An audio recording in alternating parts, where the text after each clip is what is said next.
Nós passaremos a palavra agora. Agradeço pela paciência. A senhora Edna Leite Ramos, que é educadora popular ambiental. Ela vai fazer uso da tribuna popular. Seja bem-vinda até essa casa. Comemoração ao Dia Internacional da Mulher.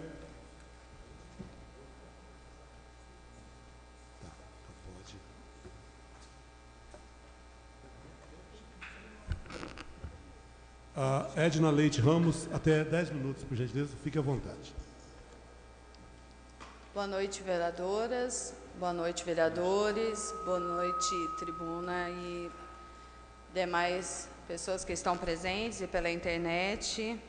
É uma honra estar aqui novamente nessa casa, poder estar apresentando para vocês.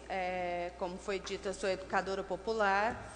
Também sou missionária franciscana, sou representante da Marcha Mundial das Mulheres e faço parte do coletivo Já Sanamos a dos Santos.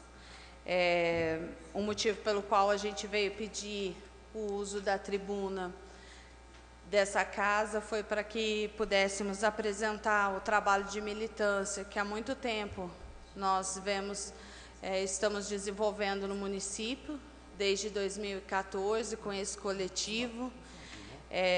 Acreditamos que é preciso lutar e seguir em marcha, porque cada vez mais a violência contra as mulheres cresce. Cresce não só no país, mas também no município de Poços de Caldas. Só para vocês terem uma ideia, no mês de fevereiro tivemos 4 feminicídios na cidade. É um número muito alto. Significa que uma mulher por semana foi morta, assassinada. Nós sabemos que o país, no Brasil, somos o terceiro país que mais mata mulheres no mundo. E, infelizmente, não depende da roupa, não depende da classe social, não depende de onde ela está. É óbvio que, se ela for mulher negra, pobre, morar na periferia, a violência contra ela vai ser 3 vezes mais do que contra mim, que sou branca e não moro na periferia. Eu moro praticamente no centro. Então, é óbvio que essa violência não me atinge tão gravemente, quanto uma mulher negra. Mas ela atinge. E atinge de maneira assustadora. Nós sabemos também que 7,7 horas a mulher trabalha mais do que os homens, e isso no mercado de trabalho, não falo em casa, nos trabalhos domésticos, porque a mulher ela tem tripla jornada, e todo mundo aqui sabe. E para nós, essa reforma da Previdência, da qual está sendo imposta, que a gente não diz que é uma reforma, mas é uma contra-reforma, é um absurdo, porque vem tirar todos os direitos de nós, mulheres. Nesses últimos anos, nós, mulheres, com esse último mandato, com esses deputados que aí estão, principalmente aqueles que a gente sabe que nos afrontaram de maneira direta, eles nos tiraram todos os direitos. E vão nos tirando um a um. E a gente assiste isso e nos sentimos afrontados, E cada dia mais a gente vê que as mulheres elas estão acuadas, 90% do trabalho das mulheres ainda é doméstico. Então, significa que as mulheres ainda não estão nos cargos de poder, não estão no mesmo lugar ou no mesmo patamar que os homens, infelizmente. Mesmo no mesmo cargo que o homem, nós recebemos menos que eles.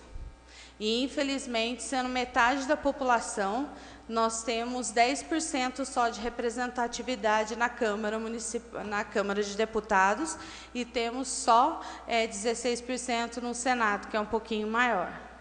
E aqui a gente vê isso claramente nessa Câmara aqui. onde temos 14 vereadores e só 2 mulheres são vereadoras. 13 vereadores. 13 vereadores e só 2 mulheres, né? Então, é um número muito baixo ainda. Isso significa que nós, mulheres, não vamos ter políticas voltadas para nós. Porque é óbvio que os homens vão fazer políticas públicas e vão se sensibilizar com as nossas causas, mas não vão saber do que a gente fala do nosso lugar, porque não vão saber nunca o que é sofrer um estupro, como eu já sofri. Não vão saber o que é sofrer violência doméstica, como eu já sofri. Não vão saber o que é passar a noite pela rua e ter que acelerar o passo, porque vê uma roda de homens conversando e não sabe o que eles vão pensar, o que eles vão fazer. Então, a gente tem que acelerar, porque não há políticas públicas que nos defendam, né? E também não vai saber nunca como é chegar numa delegacia e ser transformada de vítima a ré, com as seguintes perguntas: o que você estava fazendo lá? Qual a roupa que você estava usando? Você usou bebida? Você usou alguma droga? Por que você estava lá? Qual era o horário que você estava lá? Como se nós, mulheres, não pudéssemos andar livremente pela cidade no horário em que a gente gostaria de andar, ou usasse as roupas que a gente gostaria de usar. E nesta casa aqui mesmo, sexta-feira, me senti afrontada, e lamento ter que dizer isso, mas me senti afrontada na homenagem para as mulheres, quando cheguei aqui nessa casa e 2 militares estavam sentados à mesa. E me perguntei, na Polícia Militar não existe mais mulheres trabalhando?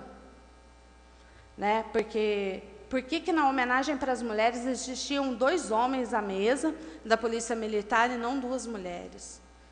E aí, quando eu vou lavrar um boletim de ocorrência, esses mesmos militares que estavam aqui, na homenagem que era para nós, mulheres, se recusam a lavrar o boletim de ocorrência.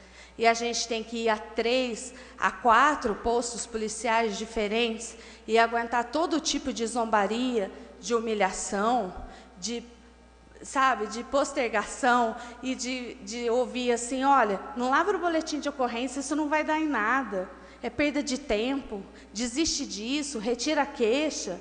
É esse tipo de coisa que a gente ouve. E essas mesmas pessoas têm a cara de pau de sentar aqui na homenagem para as mulheres junto com o secretário de Direitos Humanos. E eu fico pensando, o que é que eles estão fazendo para nós? Que tipo de políticas públicas que nós temos? Nós temos leis. A Maria da Penha é um avanço que não foi dado de graça. Ela está numa cadeira de roda e teve que pedir isso numa tribuna, numa corte internacional. Né? Lembramos bem disso. Não foi no Brasil que ela conseguiu isso e não foi de graça. Né? Ela só conseguiu isso fora daqui. E a custo muito grave, a custo muito alto, quase que da própria vida. E foi obrigada a conviver com o agressor enquanto o processo ia sendo arrolado. E, no entanto, a gente não vê essa lei sendo efetiva. A gente tem em Poços de Caldas hoje o que a gente chama de medida protetiva, e aí tem uma patrulha da família, né? Que é a que vai dar assistência para essa mulher que tem a medida protetiva. E aí, eu não sei se vocês sabem, mas a maioria do feminicídio que acontece, 99% as mulheres já tinham medida protetiva. Isso significa que as medidas protetivas não estão funcionando. Isso significa que essas patrulhas não estão funcionando também. E é muito pouco. Para um município de praticamente 200 mil habitantes, ter uma patrulha fica praticamente impossível. E não sei se vocês já tiveram ou fizeram isso, de ligar numa delegacia e denunciar que a sua vizinha está apanhando. Porque eu já fiz. E aí a polícia se recusa a ir, porque diz assim: isso é briga de família, briga de marido e mulher, logo passa. Sabe? E desvaloriza. E não vão. Ou então vão 4, 5 horas depois, que a vítima já está lá esfacelada. Já aconteceu comigo da polícia, eu ligar para a polícia dizer assim: não, você entra na sua casa. Se acontecer alguma coisa, você liga. Tipo, depois que eu morrer? Depois que eu apanhar? Então, é esse tipo de coisa que nós, mulheres do coletivo, lutamos todos os dias. Nosso coletivo tem em torno de 40 a 50 mulheres diferentes, de diferentes atuações na sociedade. São pedagogas, psicólogas, advogadas, temos nutricionistas. Hoje, por exemplo, a Elisa, que não está aqui, ela lutou para que nesse município tivesse o direito, as mulheres tivessem o direito de ter uma doula no parto, para que não fosse violentada. E ela conseguiu que essa lei, no ano de 2015, fosse sancionada. Então, em Poços de Caldas, né, é um projeto de lei, acho que do Paulo Tadeu, se eu não me engano, foi sancionada, e hoje, em toda a rede dos hospitais municipais, uma mulher pode requerer, né? E inclusive até nos hospitais particulares. Ela tem o direito de ter uma doula, uma acompanhante, e isso é extremamente importante, porque uma doula não é uma parteira, mas sim uma mulher que vai acompanhar esse parto, para que a outra não sofra algum tipo de violência. Para as pessoas para as mulheres que já passaram pelo parto, sabem bem o que é isso. Na hora de fazer estava bom, agora você vai reclamar?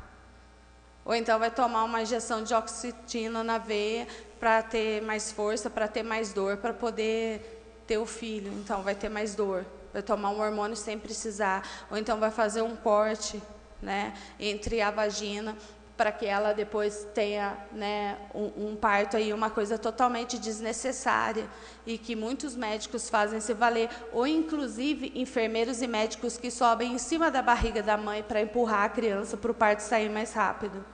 Então, é muito importante o trabalho da doula. E hoje, por exemplo, a Elisa não pode estar aqui porque ela está acompanhando uma gestante. É um trabalho super importante, e isso é um ganho do coletivo. E são mulheres que estão lá na ponta.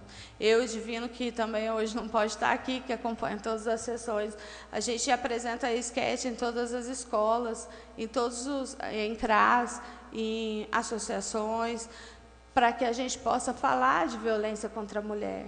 E aí a gente não fala não estamos aqui apoiando o aborto, a legalização do aborto, a gente está contra todo tipo de violência da mulher. É isso que a gente luta, para que as mulheres não sofram, para que as mulheres sejam o que elas quiserem, para que, se elas queiram ser mãe, que sejam de livre e espontânea vontade, para que elas casem, que sejam livres de espontânea vontade, e que, se elas não queiram ser nada disso, que elas queiram ser engenheira e não queiram casar, ótimo, é um direito delas, como mulher. É por isso que a gente luta. E o ano passado, para vocês terem ideia, a gente atendeu em torno de umas 1.400 mulheres. A gente, com esse trabalho de ir até a mulher, de falar sobre ela e de falar de todo tipo de violência.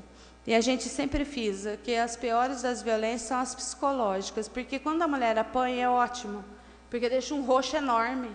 Aí ela vai lá na delegacia, lavra o boletim de ocorrência, ela é atendida pelo SUS, entra na rede, aí cai na grade lá da violência, entra para a estatística, vira um número. Quando é uma violência psicológica ou moral, ela tem vários tipos de resistência. Porque é difícil lavrar o boletim de ocorrência, porque o policial não quer lavrar, porque não tem marca, não tem uma prova física. É difícil para provar para o SUS que ela está tendo um problema ali dentro de casa e é uma violência.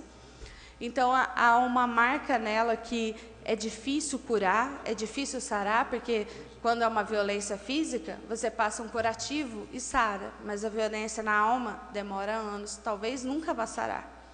Essa violência é a mais cruel de todas. E a gente trabalha para que as mulheres saibam que elas estão sofrendo esse tipo de violência, a moral, a física, a psicológica, que são as piores delas, né? E que não venha, né, depois de todas essas violências, porque a morte é a última dela, é o último estágio. Porque uma mulher, quando chega a ser morta, ela já passou por todos esses estágios, né, de violência. Então, é importante que a gente saiba disso. É importante que a gente pense nesse sentido, né? E é importante também que a gente saiba que hoje a maioria das mulheres, 46% da mulher é chefe de família, é arrimo de família. Então é importante que a gente possa olhar para essa mulher como trabalhadora, como alguém que merece respeito, como alguém que vem de luta, né? E nós, do coletivo, juntamente com a Marcha Mundial das Mulheres, nos juntamos ao movimento que nasceu na Argentina no ano passado, que não sei se é de conhecimento de todos vocês, que chama o movimento Nenhuma Menos. E nesse movimento, nós estamos...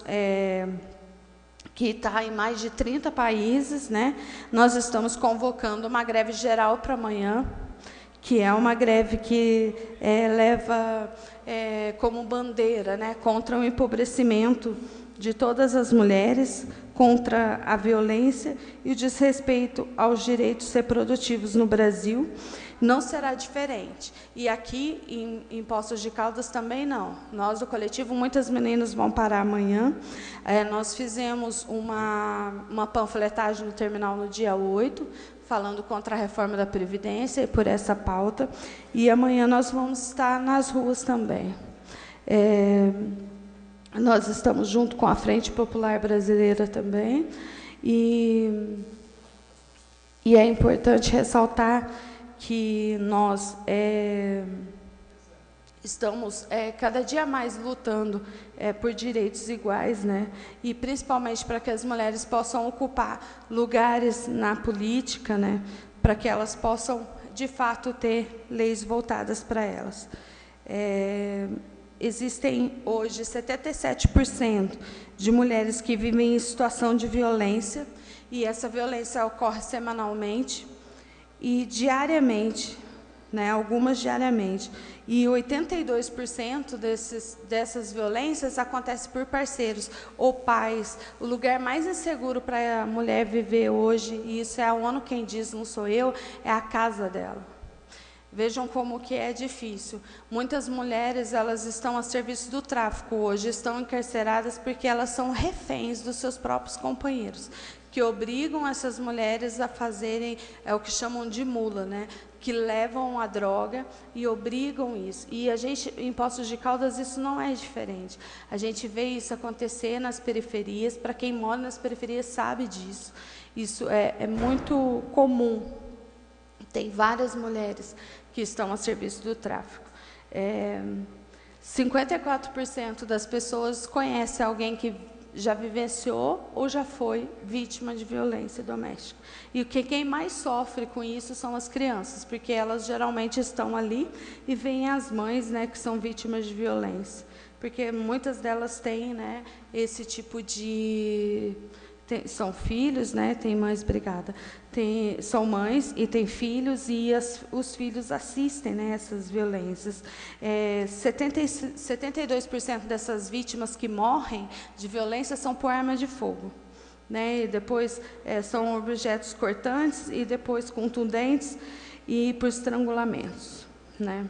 E, em primeiro lugar, a violência física, depois a psicológica e depois a sexual. A cada 11 minutos, uma mulher é estuprada. Então, vejam que o número é muito alto, né? Muito alto. Então, é isso que eu vim passar para vocês hoje. Acho que o meu tempo já está acabando. Deixar à disposição para vocês o coletivo, dizer que a gente tem uma página no Facebook, que vocês podem estar curtindo lá, que a gente posta toda a agenda que a gente faz, né, durante o ano todo. A gente faz não só em Poços de Caldas, mas também região. E agradecer, e espero que nessa nova legislação, nós mulheres possamos contar com políticas públicas, tanto dessa casa, no legislativo, que sejam feitas leis, que a gente seja olhada como pessoas e não como números, né, como mais estatísticas, e também pelo executivo. Porque nós queremos uma delegacia que funcione de segunda a segunda, não de segunda a sexta, das 8 às 11 da manhã e das 2 às 6 da tarde, de segunda a sexta, como acontece, né? E que o CREAS, que atende super bem, mas que também só consegue atender de segunda a sexta, das 8 às 5. E aí a gente sabe que a violência acontece, na maioria das vezes, nos finais de semana. E aí essa mulher não tem a quem recorrer. E quando ela vai num policial que é despreparado, é muito complicado. E a nossa delegacia, infelizmente, a delegacia da mulher aqui, a mulher não tem a menor privacidade para falar. Eu não sei se vocês já foram lá, mas é muito complicado, porque ela fala junto com outros criminosos, aí o cara foi preso na rua por tráfico de droga, por roubo, por não sei o quê, e está sentado no mesmo local que a mulher sofreu violência. Aí a mulher vai fazer um exame de corpo de delito, tem que ir lá para baixo, onde que, né, vão os cadáveres. Então, ela não se sente nem um pouco à vontade, nem um pouco acolhido. Então, é um apelo que eu faço aqui aos senhores vereadores, que pensem nesses projetos de lei, pensem nos projetos que nós, do coletivo, já temos, nos convide para que a gente possa trazer os projetos aqui. A gente já tem projetos prontos. Nós, do coletivo, não temos nenhum tipo de apoio, nenhum tipo de lei de incentivo, nenhuma fonte de renda, né? A gente se reúne nas praças, nas ruas, a Cissa sabe disso. A gente conta com a parceria de pessoas mesmo que doam algum tipo de material ou dinheiro. O sindicato Simples, por exemplo, na pessoa da Rosana, é o principal apoiador. Então, a gente faz esse apelo, que vocês possam apoiar os projetos, e seguiremos em marcha até que todas e todos sejamos livres. Muito obrigado, viu, Edna? Obrigada eu.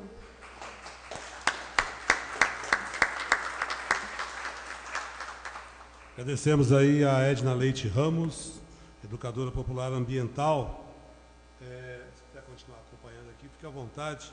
Nós vamos agora à explicação pessoal. Alguns colegas vereadores abriram mão e Maria Cecília Figueiredo Pipa é a primeira inscrita.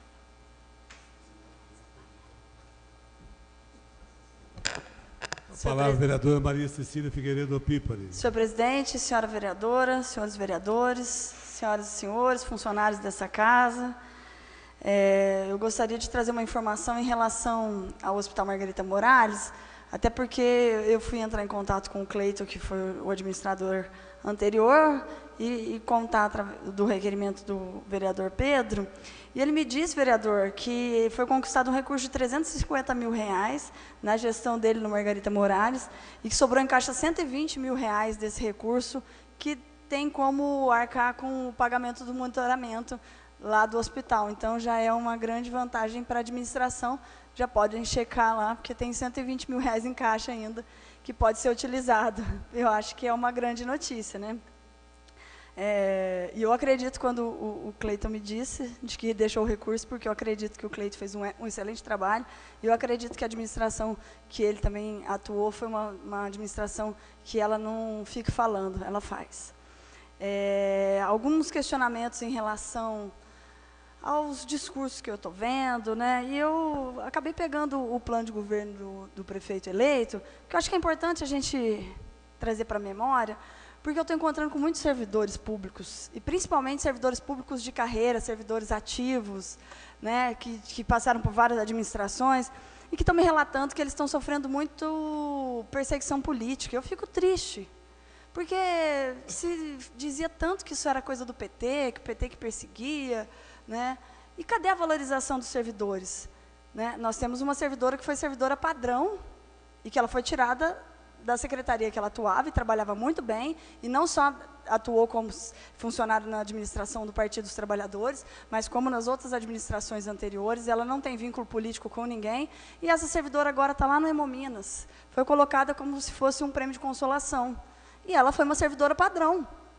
E eu entendo de que os servidores todos ali, quando votam no servidor padrão, eles entendem que a servidora é uma servidora que foi comprometida com o trabalho. Né? Então, eu lamento esse tipo de atitude, até porque isso daí foi tão pregado na administração, na campanha eleitoral, e aí é triste quando a gente não vê, depois da campanha eleitoral é uma coisa, antes da campanha eleitoral é uma coisa, depois da campanha eleitoral é outra coisa. Então, eu fico complicado.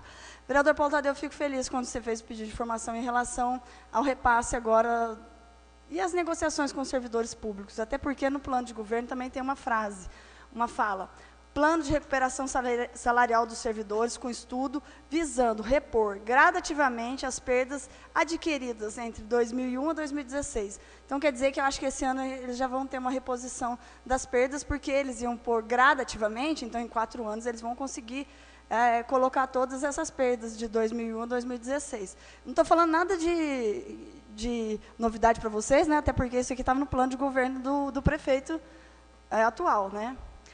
E uma coisa que me chamou a atenção, a criação de uma empresa de informática municipal para acompanhamento de toda a máquina pública. Gente, mas está um transtorno essa questão do servidor da prefeitura que não funciona. O ex-vereador Marcos Tadeu Sala Sansão me disse que ele não conseguia responder os pedidos de informações e ia pedir prorrogação de prazo, porque o sistema da prefeitura todo está parado e não funciona. Eu queria saber quando que vai voltar esse sistema a funcionar, porque está tendo muito prejuízo para a cidade. Muito transtorno para os cidadãos de Poços de Caldas. A questão desse sistema que não volta a funcionar. E eu queria saber muito, quando que vai voltar, quando que vai normalizar. Eu espero que os vereadores que vão falar depois de mim tenham um posicionamento para que a gente possa colocar para a população, porque eu acho que é muito importante esses esclarecimentos. Agora, caros colegas vereadores, me traz uma notícia assim... É alarmante, e isso daqui eu estou analisando, e é um caso muito grave que está acontecendo. Vocês se lembram de Mariana, né? Do transtorno que aconteceu, da catástrofe ambiental, que eu também não entendo que seja um desastre e uma catástrofe ambiental, né? Eu acho que aquilo ali não foi nem fatalidade, né? Uma barragem se corromper, numa barragem não se rompe por acaso, né? E até agora não teve punição. Né, as pessoas não foram punidas, a empresa não foi punida, né, e é complicado porque ali tiveram metais pesados, muitos metais pesados, né, dentre eles mercúrio, arsênio, manganês e chumbo, que ocasionou muito problema, e um problema ambiental seríssimo. Né. Agora eu quero falar para vocês uma coisa, nós temos um problema ambiental em pertinho de Poços de Caldas, que é a INB. Vocês entenderam o problema? Os rejeitos minerais oriundos da antiga mina de urânio foram dispostos no entorno da mina, sem os seus devidos cuidados ambientais. Esses rejeitos têm sua composição um mineral chamado pirita, que contém enxofre. Contém enxofre em sua composição. Existem na região bactérias que transformam esse enxofre em ácido sulfúrico, que por sua vez dissolve o urânio contido nos rejeitos, provocando assim a contaminação ambientais com águas radioativas. Eu estou alertando aqui, mais uma vez, porque eu já levantei esse tema aqui, enquanto vereadora na outra legislatura que eu participei, e até eu e a vereadora Regina, a gente foi até matéria da revista Caros Amigos, nesse momento. E eu não gostaria que Poços de Caldas fosse uma Mariana radioativa. Eu não gostaria que Caldas fosse uma Mariana radioativa. Eu não gostaria que a região fosse uma Mariana radioativa. Então, eu estou alertando porque eu estou fazendo uma análise, existe um processo no Tribunal de Justiça, existem denúncias no Ministério Público, mas nós precisamos ficar atentos e alerta. Né? Esse é um assunto que eu estou levantando, que é grave. Né? Eu estou com medo daquela barragem se soltar, e ali vai ser um desastre ambiental terrível. E eu acho que está na hora de a gente começar a levantar essa discussão mais uma vez. E logo eu vou trazer novas informações e novos estudos que nós estamos fazendo e um relatório do processo que está em andamento para que a gente possa tomar as devidas providências enquanto Poder Legislativo. Só isso, senhor presidente. Obrigada. Nós te agradecemos. Com a palavra o vereador Carlos Roberto de Oliveira Costa.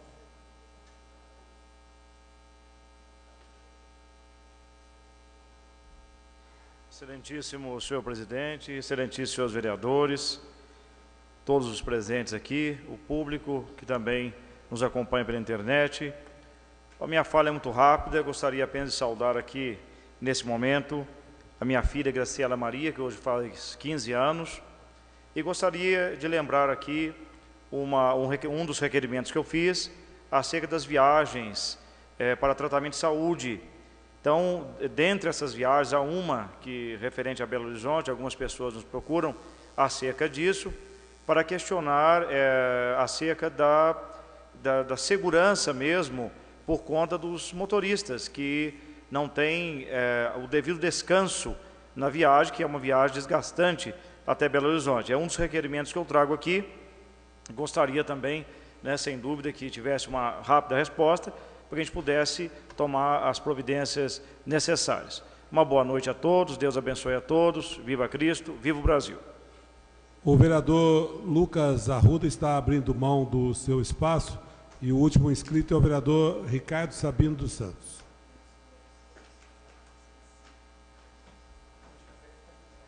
Só peço aos colegas depois 5 minutinhos só para a gente tratar de alguns assuntos aí, por gentileza.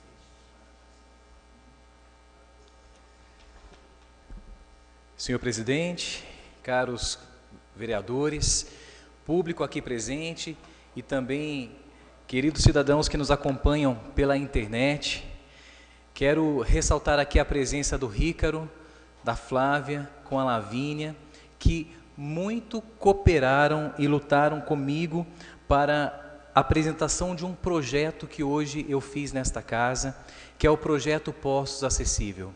Esse casal, esta família, tem a mesma luta com a qual eu lido diariamente, que é de conhecimento de todos, que é uma bandeira minha desde a campanha.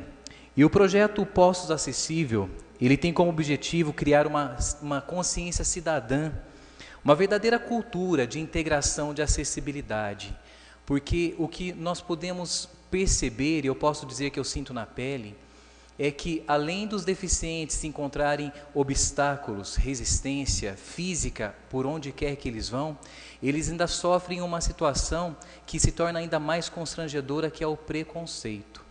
Em países da Europa, países como os Estados Unidos, países que viveram a guerra, o deficiente físico, ele é visto com todo respeito, ele é visto como uma pessoa que está ali buscando a reabilitação, a qualidade de vida, a reintegração na sociedade, enquanto aqui o preconceito ainda existe e é muito grande.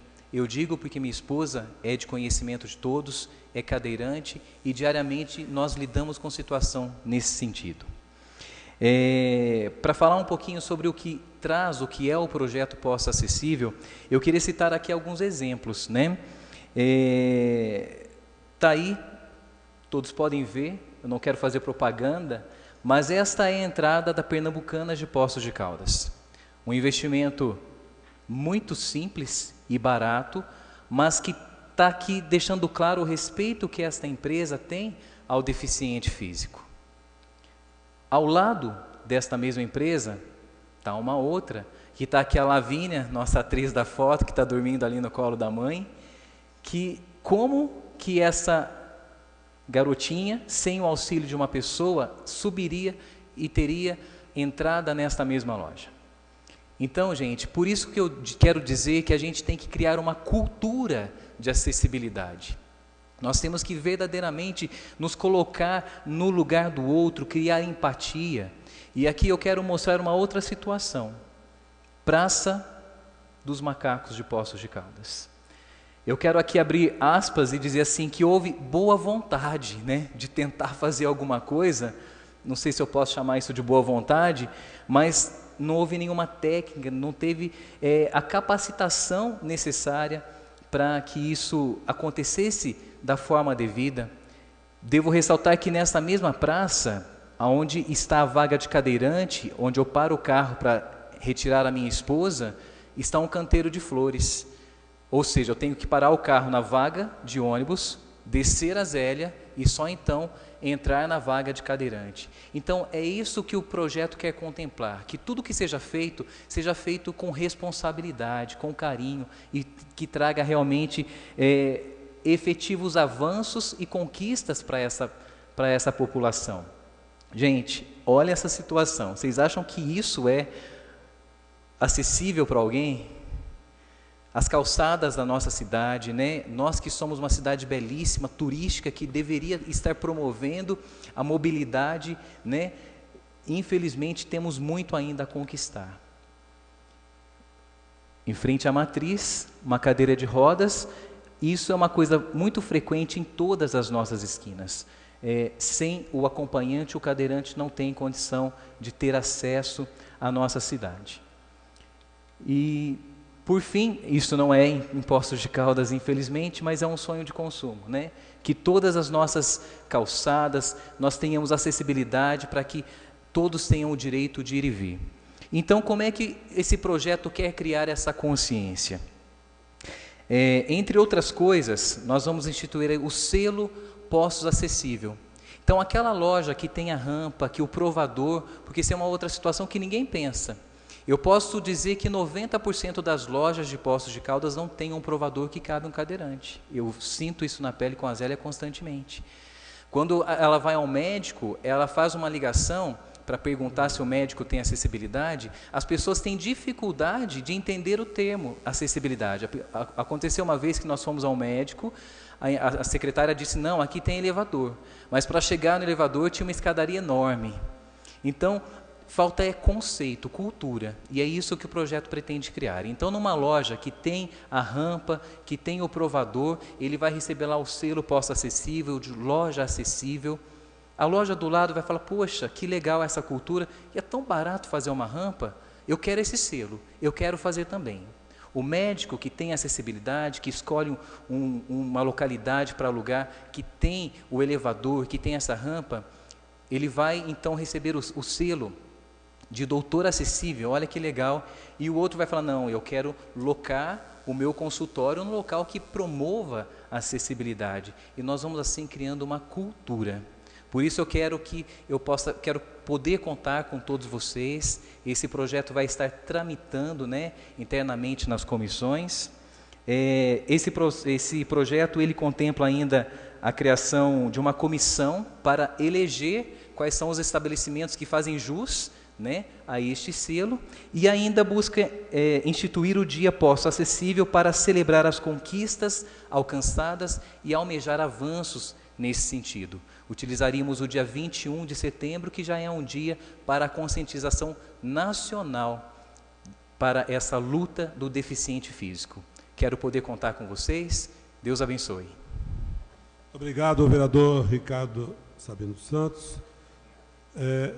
Nós vamos agora à verificação de quórum. O vereador Joaquim está ausente, ele teve que sair, de se ausentar, devido a um problema no hospital aqui da cidade.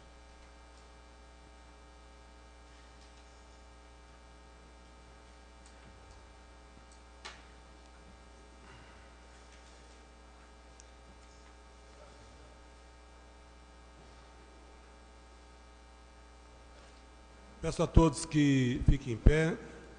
Está encerrada a presente reunião.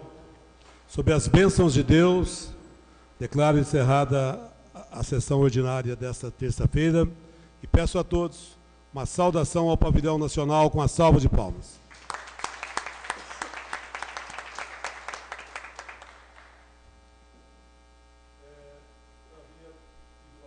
Uma reunião, então eu peço aos colegas que permaneçam rapidinho, apenas alguns avisos